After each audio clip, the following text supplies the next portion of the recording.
오늘은 열왕기하 6장 7장 말씀을 보도록 하겠습니다. 엘리사와 제자들이 집을 짓고 있습니다. 비록 빌려온 도끼로 나무를 베는 시간이기는 했지만 도끼가 물에 빠지는 일이 일어나고 빠진 도끼를 건져내는 기적을 경험하는 사건으로 시작이 됩니다. 아람은 시리아입니다. 아람 왕이 이스라엘을 호시탐탐 노려서 공격하는 가운데 이스라엘에는 엘리사가 있어서 공격하는 족족 길을 막고 막아냅니다. 이를 내통이라고 여길 정도로 정확하게 들어맞추는 엘리사를 잡기 위해서 중무장한 군인들을 보내어서 엘리사를 잡으려고 합니다. 수련생이었던 종 하나가 쳐들어오는 병거와 중무장한 강한 군대를 보고 걱정을 하고 놀랍니다. 지금 상황은 국가적인 위기의 상황이기 때문입니다. 엘리사는 그 청년에게 눈을 뜨게 해서 두려워하지 말라고 말씀하시면서 불말과 불수레가 가득한 장면을 보여주시고 시리아 군대의 눈을 가려서 사마리아 땅까지 데리고 가서 죽이지 않고 오히려 잔치를 베풀고 놓아주는 일을 하게 합니다. 시리아 왕 베나닷이 다시 사마리아 성을 공격할 때에는 사마리아 성에 먹을거리가 떨어져서 먹을 것이 거의 없는 나귀머리가 아주 비싼 값에 팔리는 광경을 보게 됩니다. 그리고 서로의 아들을 잡아먹으려고까지 하는 일이 발생합니다. 이에 이스라엘 왕이 애꿎은 엘리사를 죽이려고 합니다. 이스라엘 왕은 하나님을 바라보지 않고 엘리사가 기적을 일으키는 사람이기 때문에 문제가 일어난 것은 엘리사가 일하지 않아서 그렇다, 이렇게 생각을 하기 때문입니다. 이런 나쁜 일이 벌어지는 것은 엘리사가 이런 일을 만들어낸 것으로 착각을 할 수도 있겠죠. 우리 눈은 현상을 바라보게 되어 있습니다. 지금 일어나고 있는 일의 근원과 이유가 하나님께 있다는 사실을 놓치고 맙니다. 그래서 우리에게 닥치는 문제에 대한 화를 내는 곳은 오히려 문제를 해결해 줄 사람이나 해결해야 될 곳에 도리어 화를 내곤 하죠. 그게 우리의 수준입니다. 엘리사가 회복될 거라는 말에 시종무관 하나가 절대 그렇게 쉽게 그럴 일이 일어나지 않을 거라고 호언장담을 합니다. 그리 말한 시종의 눈은 그 상황만을 봤기 때문입니다. 시종의 눈으로 볼 수 있는 것은 현상만 보고 단정 짓는 일을 하기 때문에 그렇습니다. 우리는 하나님의 가능성을 보지 않고 단정 지어버린 죄를 짓게 됩니다. 모두가 누릴 수 있는 일을 놓치게 되는 그런 결과를 받을 수밖에 없습니다. 몇 년 전에 나는 가수다라는 프로그램을 본 적이 있습니다. 그때 임재범, 박정현, 김범수 그런 가수가 사실 저는 있는지도 몰랐습니다. G.O.D라는 그런 팀이, 그런 가수가 있다는 사실을 그때 처음 알았습니다. 그럼 90년대와 2000년대의 가수들의 이름을 제가 전혀 몰랐을 때 최근 복고풍의 프로그램들이 등장하면서 이게 알게 된 이름인데 그때 나는 뭘 하고 있었을까요? 그때 저는 교회 청년들과 교회와 CCM 노래만 사실 알고 있었습니다. 어찌하면 청년들이 부흥을 할 수 있을까? 거기에 사실은 저는 온통 관심이 있었습니다. 전혀 다른 세상으로 살아간 20년의 시간을 보냈었어요.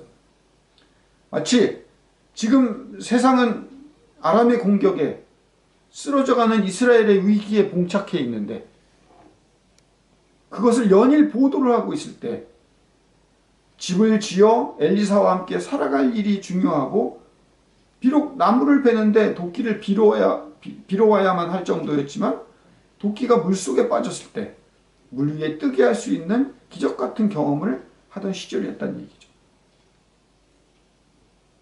IMF가 터지고 사스가 한참 유행하던 시절에 그 일이 일어났다는 사실은 알고 있었지만 사실 저에게는 큰 영향을 받지 못했습니다. 특히 사스가 있었는지 지나갔는지 거의 느끼지 못했습니다. 왜냐하면 중국 땅에 선교사로 있었던 시절이었고, 그때 저의 온통 관심은 왜 개척이 잘 안 되는지, 이 중국 비자가 새로 갱신해야 되는데 어디 가서 또 갱신을 해서 1년을 버틸까. 저에게는 그게 가장 중요한 일이었습니다. 도끼를 빌어야 하는 그런 걱정 속에 있었습니다. 그러나 기적처럼 하루하루 하나님의 인도하심 속에 있어서 먼 거리까지 가서 비자를 받아와야 되는 그런 일이 있었지만 기적처럼 받아와서 또 1년을 버티고 그런 삶을 살았습니다. 지금 국가적으로 암몬이 이스라엘을 삼키려고 하는 이때에 정작 엘리사와 그의 제자들의 관심은 집을 짓는 데에 있었습니다. 그리고 빌려온 도끼 걱정이었습니다. 오늘날 나라의 운명이 그 정도였다면, 지금 이 대한민국이 그 정도였다면 아마 신문과 언론, 인터넷은 난리가 나고 있었을 거예요. 하지만 신앙인에게 힘들다고 느끼는 이 도끼 걱정이 나라의 운명과 바꿀 수 있겠습니까? 몇 년 전에 사드 배치와 그 중국과의 긴장감 상태, 그리고 남북 관계의 고착, 그리고 미중 간의 갈등이 처음 시작되었을 때 미국과 북한이 전쟁이 일어난다. 이런 일들이 한국 사회에 긴장 상태에 있었습니다. 그 심각한 전쟁 촉발 상황으로 인해서 제가 아는 친구 한 사람은 동생 부부를 일본으로 이민을 보냈어요. 우리나라가 곧 망할 거라는 생각을 했다는 거예요. 그래서 너라도 살아남아서 이 가문을 이어가길 바랬다. 그런 얘기를 얼마 전에 하더라고요. 그런 일련의 사건, 나라가 위태한 그 시간 동안에 그때 저는 어떤 처지에 있었을까를 생각해 봤어요.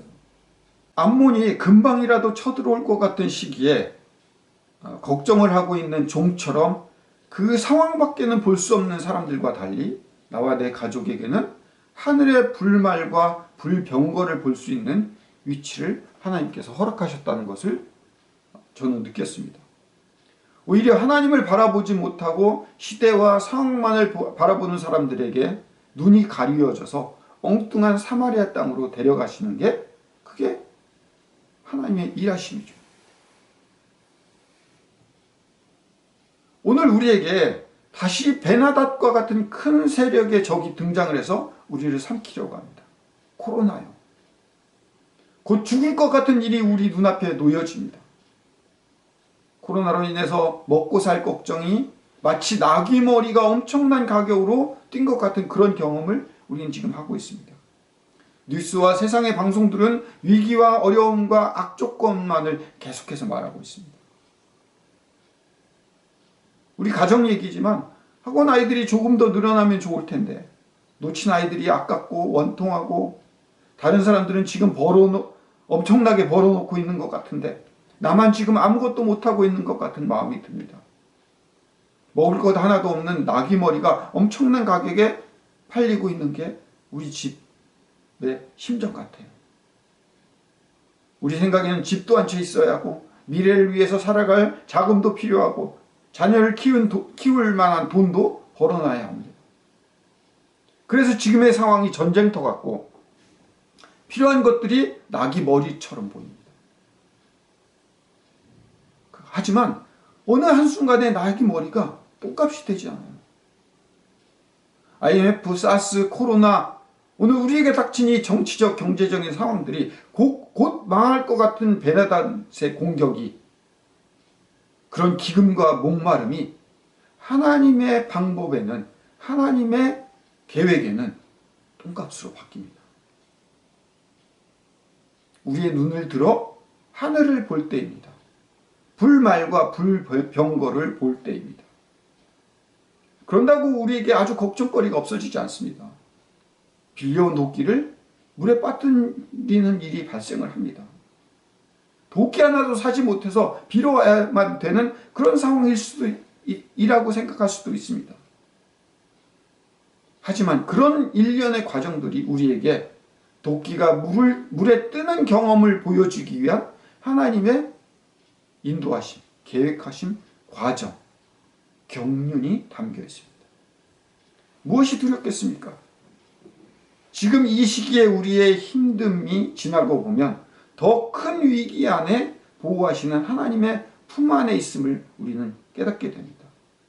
그때 우리는 시종무관처럼 부끄러울 수밖에 없습니다. 90년대 가수 이름을 몰랐다고 살아가는데 아무런 상관이 없습니다.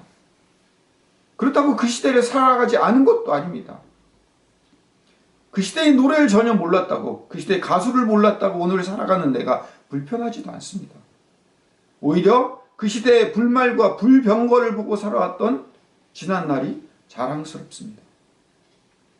수많은 위기 속에서 위기인 줄도 모르고 살아왔던 삶이 있었습니다.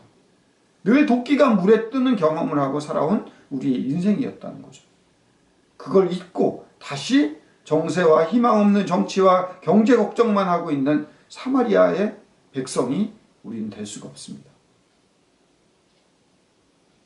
나병 환자 때문에 그 비싼 사마리아 땅의 그 물건들이 하루아침에 똥값이 되는 그런 일이 일어났잖아요. 나병 환자 사실 아무것도 할 수 없는 존재들이에요. 생산활동을 할 수 있습니까? 뭐를 할 수 있습니까? 하지만 그 나병 환자, 아무것도 할 수 없는 그런 우리가 한 성의 모든 사람들을 살리는 선구자가 되었다고요. 그게 하나님의 인도하심입니다. 그래서 우리는 괜찮습니다. 하나님이 우리와 함께 계시고 함께 계심을 알고 있기 때문입니다. 우리는 지금 잘하고 있고 두려움이 오히려 우리의 적이라는 것을 잊지 않고 살아가는 것이 오늘의 설교의 핵심이라는 사실을 기억하시기 바랍니다. 기도하겠습니다.